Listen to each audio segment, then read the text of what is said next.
একদম পুরাই পাংখা, ঠিক আছে, লুঙ্গি পইরা হাওয়া বাতাস ঢুকাইয়া একদম পাংখা, মানে সেই লেভেলের পাংখা।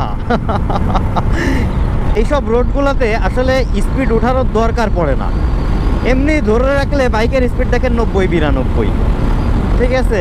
আর যদি একটু ভালো করে ফুল থ্রোটল ধরে রেখে দিই তাহলে তো 100-110 এরকম মনে করেন বাইক চলে। জামাই ভাজা পিঠা না এটা কি রংপুরের বিখ্যাত, তাই তো? আসসালামু আলাইকুম, আশা করি সবাই ভালো আছেন। ঘড়িতে সময় এখন সকাল 5:09 আর বাইকটা ওয়ার্ম আপে রাখছি। আর যাচ্ছি কোথায়? যাচ্ছি হচ্ছে ঢাকা। আমি অবশ্য ঢাকায় বাইকে এর আগে যাই নাই, বাট গাড়িতে গেছি, বাসে গেছি, তো রুট চেনা আছে, বাট তারপরেও আমার জন্য নতুন রুট। বাইকের এই অবস্থা, আর যত দ্রুত সম্ভব বের হইতে হবে, সকালটা সেরকম লাগতেছে। তো চলেন সবাই মিলে নতুন একটা রাস্তা এক্সপ্লোর করা যাক। তো সাথে আছি আমি Mohammad Baijid, and welcome to Baijid daily blogs.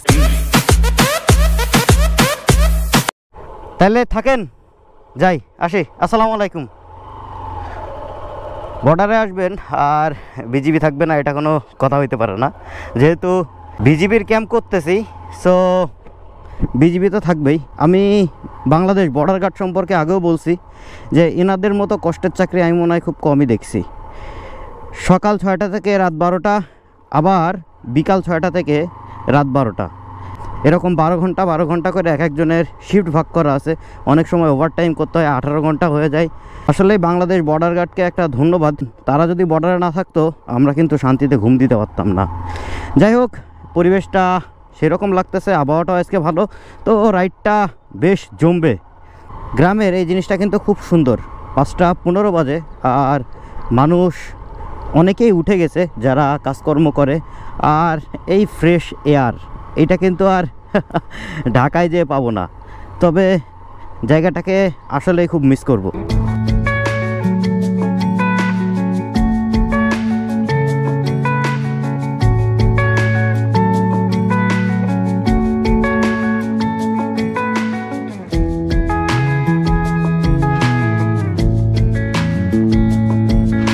ঘড়িতে সময় যখন 5:41, তখন আমি হাইওয়ে রোডে উঠে গেছি। আর এখান থেকে নীলফামারী 26 কিলো। আমি নীলফামারী রোডে যাব না, আমি ডোমার হয়ে ওই পাশ থেকে বের হয়ে যাব। আর ট্রিপ মিটার 0 করতে ভুলে গেছিলাম, তো দেন ট্রিপ মিটারটা 0 করে নিলাম যে কত কিলোমিটার ঢাকায় যাইতে লাগে। আর সূর্যটাও আস্তে আস্তে উঠতেছে, দেখতে ভালোই লাগতেছে। এই সকালের আকাশটা আমার আসলেই সেই লাগে।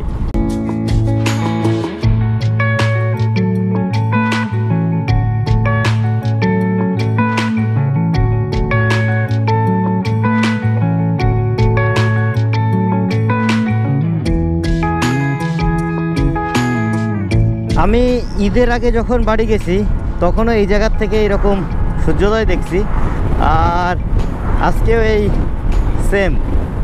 আসলে সূর্যোদয় আর সূর্যাস্ত আমার সেই রকমই লাগে। আমি আমার অনেক ভিডিওতে বলছি যে সূর্যোদয় আর সূর্যাস্ত থেকে আমি জীবনের অনেকটা মানে খুঁজে পাই, যে মানুষ যেরকম আসে মানুষের সেরকম চলেই যাইতে হবে।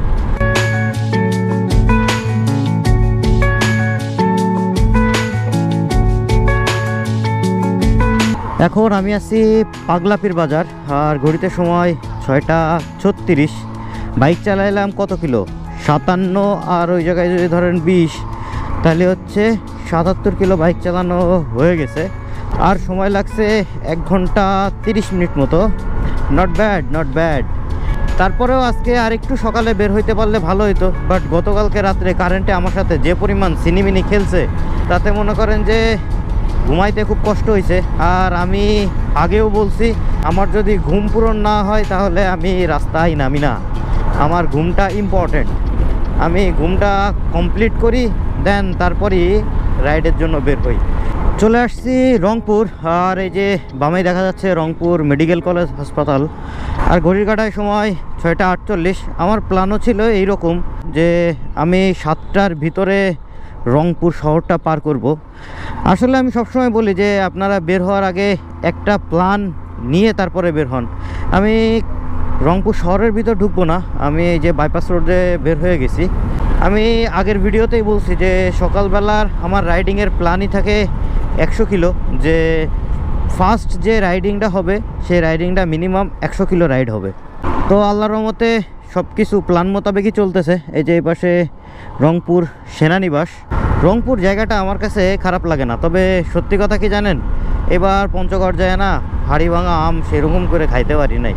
বৃষ্টির জন্য বেরোই হইতে পারলাম না, তো কি আর করা যাবে। তবে ঢাকায় যে মিস করবো না ভাই।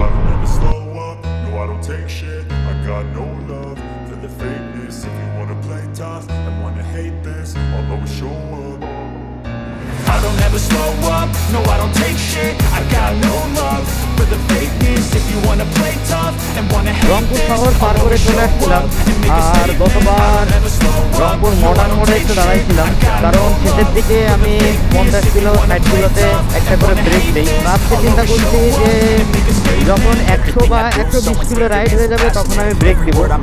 আর এই যে রোডটা শুরু হয়েছে রংপুর বগুড়া হাইওয়ে, এই রোডটা আমার কাছে সেই রকম লাগে। আমার কাছে একজন জিজ্ঞেস করছিল যে বগুড়ার রাস্তা কেমন বা উত্তরবঙ্গে যেতে গেলে রাস্তা কেমন, এটা কোনো কথা হলো, এভাবে কেন আসে এরা? আমি বলছিলাম ভাই এই রাস্তায় বিমান নামানো যাবে। তো আপনাদের কি মনে হয়? আমার তো মনে হয় যে এই যে রাস্তা, এই রাস্তায় আসলে বিমান নামানো যাবে। রাস্তাটা আসলে সেই রকম। Get off of me, this ain't no humble brag. I want you to hear words, you can say them back. I want you to feel free from the chains at last, and to believe in what you got, it was built to last, yeah. ঘড়িতে সময় যখন 7টা বেজে 14 minute, তখন আমি আছি সঠিবাড়ি মিঠাপুকুর। এদিকে রাস্তার কাজ চলতেছে, আর এই রাস্তার কাজ যখন শেষ হয়ে যাবে তখন রংপুরের এইদিকে আসতে বা পঞ্চগড় বা উত্তরবঙ্গ যেটাই বলেন, এদিকে আসতে কিন্তু অনেক সুবিধা হবে। কারণ রাস্তাগুলো ভালো হয়ে গেলে এই এলাকার দিকে আসতে সর্বোচ্চ গেলে 8 থেকে 10 ঘন্টা সময় লাগবে। তবে আসলে এই রংপুরের এই কিছু রোড আর বগুড়ার এই কিছু রোড সামনে দেখতে পারবেন, বগুড়ার রোড, এই রোডগুলা এত সুন্দর করছে, আরসিসির করছে, এগুলা কিন্তু আরসিসির করা। আমি যতদূর জানি এই রাস্তাগুলো আসলে এশিয়ান হাইওয়ের মধ্যে পড়তেছে। বাংলাবান্ধা থেকে শুরু করে ঢাকা দিয়ে পদ্মা সেতু দিয়ে যশোর দিয়ে একবারে বেনাপোল, এই যে এই রোডটা কিন্তু এশিয়ান হাইওয়ের মধ্যে পড়তেছে আমি যতদূর জানি আর কি। এই জন্যই রোডটা এত সুন্দর করে করতেছে। তবে যখন রোডটা হয়ে যাবে তখন আসলেই সেই রকম হবে। রাস্তায় যাইতে দেখা হইলো, এই যে ভাই এগুলা কি জামাই ভাজা পিঠা? এগুলা জামাই ভাজা পিঠা না? এটা কি রংপুরের বিখ্যাত, তাই তো? এই পিঠা কে কে খাইছেন? এই পিঠার নাম হচ্ছে জামাই ভাজা পিঠা। আমি জানি না এর নাম কেন জামাই ভাজা পিঠা রাখলো, ঠিক আছে? জামাই আসলে কি ভাইজা দেয়? এ তো দেখি রাস্তাঘাটে বিক্রি করে। যাই হোক, আপনারা যারা জানেন জানাই দেন কেন এর নাম জামাই ভাজা পিঠা। আমি তো ভাই জানি না কেন এর নাম জামাই ভাজা পিঠা। দিন নাই রাত নাই, চোখে কোনো হুঁশ নাই, হইলা পাগল তোমার লাগে, বুঝছনি তুমি গো। এইসব রোডগুলোতে আসলে স্পিড ওঠারও দরকার পড়ে না, এমনি ধরে রাখলে বাইকের স্পিড দেখেন 90-92, ঠিক আছে? আর যদি একটু ভালো করে ফুল থ্রোটল ধরে রেখে দিই তাহলে তো 100-110 এরকম মনে করেন বাইক চলে। এই জন্যই বলি যে এই রোডটা হইলো সেরা একটা রোড। যদি বলেন মাওয়ার পরে কোন রোডটা ভালো, আমি বলবো মাওয়া হাইওয়ের পরে চট্টগ্রামের একটা রোড আছে, আর এই রোডটা সেই রকম রোড। চলে আসছি গাইবান্ধা, এই জায়গাটার নাম হচ্ছে ধপের হাট সাইদুল্লাপুর, এরকমই কিছু একটা নাম। তো সামনে যে কোনো একটা চার দোকান পাইলে দাঁড়াবো। এর কথা হলো বাইকটা একটু রেস্ট দেওয়া দরকার, কিন্তু একটা চায়ের দোকানও খোলা নাই। এটা কোনো কথা হইলো? আচ্ছা দেখি সামনে কোনো চায়ের দোকান পাওয়া যায় কিনা। এই বাম পাশে একটা দোকান দেখা যাচ্ছে। আচ্ছা, এখানে চা পাইলেও পাইতে পারি। আর আমার রাইড প্রায় 118 কিলো, প্রায় 138 কিলো রাইড হয়ে গেছে। সো ঠিক আছে কাকা, চা পাওয়া যাবে? ওকে, আছে। ঘড়ির কাঁটায় সময় এখন 8টা, আর আমি চায়ের জন্য ব্রেক দিছিলাম। আর এটা হচ্ছে রসুলপুর ধপের হাট, এটা মেবি রংপুরের মধ্যে। তো এখন বের হইতে হবে। হ্যাঁ চাচা, ওহো দেখছেন এখানে ব্যাগ ভুলে থেকে চলে যাইতেছিলাম, চাচা বলে দিল যে ব্যাগ কার। ধন্যবাদ চাচা, খেয়াল করি নাই। ঢাকা যাবো চাচা, ইনশাল্লাহ চাচা। এই জায়গা দাঁড়াইলাম, লোকগুলা খুব ফ্রেন্ডলি। আমি যে ব্যাগ ভুলে চলে যাইতেছিলাম, বাট এক চাচা বলল ব্যাগ কার। আপনারাও যারা রাইডে বের হবেন অন্তত নিজের মাল সামানার দিকে খেয়াল রাখবেন। আমি একটু মন ভোলা হয়ে গেছি ইদানিং। গোবিন্দগঞ্জ ঢোকা শুরু করছি আর এই জ্যাম। আমি সবসময় বলি গোবিন্দগঞ্জে আমি এসে কোনোদিন জ্যাম ছাড়া পাইনি। এই যে এই পাশে কলার হাট, কলা বিক্রি হচ্ছে।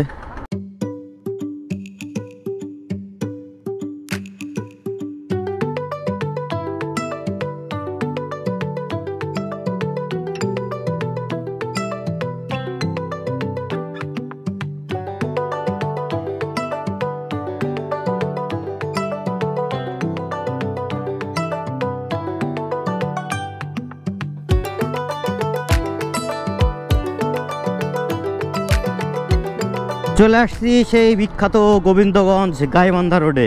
ঘড়ির কাটায় সময় 8:30। তবে মজার বিষয় কি জানেন, আজকে এই রোডে না জ্যাম নাই। মনে হয় সকাল সকাল চলে আসছি এর জন্য। আমি ঈদের আগে এই রোড দিয়ে গেছিলাম, তখনও জ্যাম পাইছিলাম। আবার ঈদের পরে আসছি, তখন তো তুমুল আকারে জ্যাম। এখন দেখি গোবিন্দগঞ্জ গাইবান্ধা পার করতে কত সময় লাগে। প্রতিবার যখন আসি তখন আমার প্রায় আধা ঘন্টা থেকে 1 ঘন্টা এই জায়গা জ্যামেই খাইয়ে দেয়। তবে আজকে যেহেতু জ্যাম পাইনি সেহেতু ভালোই লাগতেছে। চলে আসছি বগুড়া শহরের ভিতরে, আর এইখানে দেখা হয়ে গেল এক ম্যানের সাথে।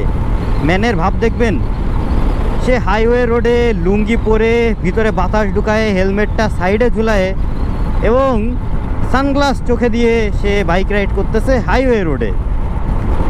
এরকম কে করে ভাই? হেলমেট কি ঝুলায় রাখার জিনিস? হেলমেট কখনোই ঝুলায় রাখার জিনিস না, হেলমেট মাথায় পরার জিনিস। এরকম করবেন না আপনারা যারা এই ধরনের কাজ করেন। এই যে এই ম্যানের মতো কাজ করেন, এই ম্যানের মতো কাজ করবেন না, মোটের পরেও না। এগুলা খুবই ক্ষতিকর।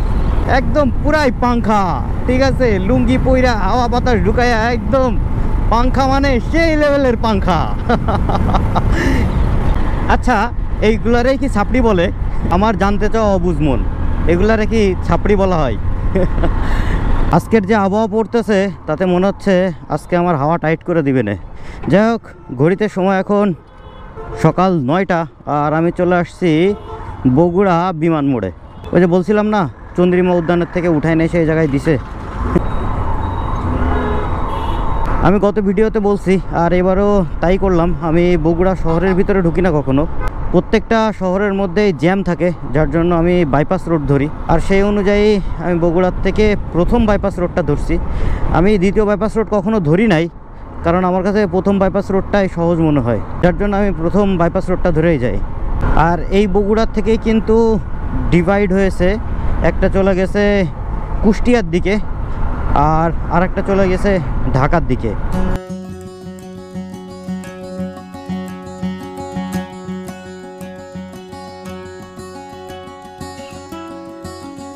আমি এই মোড়টায় এসে দাঁড়াইছি 1 নম্বর বাইপাস দিয়ে।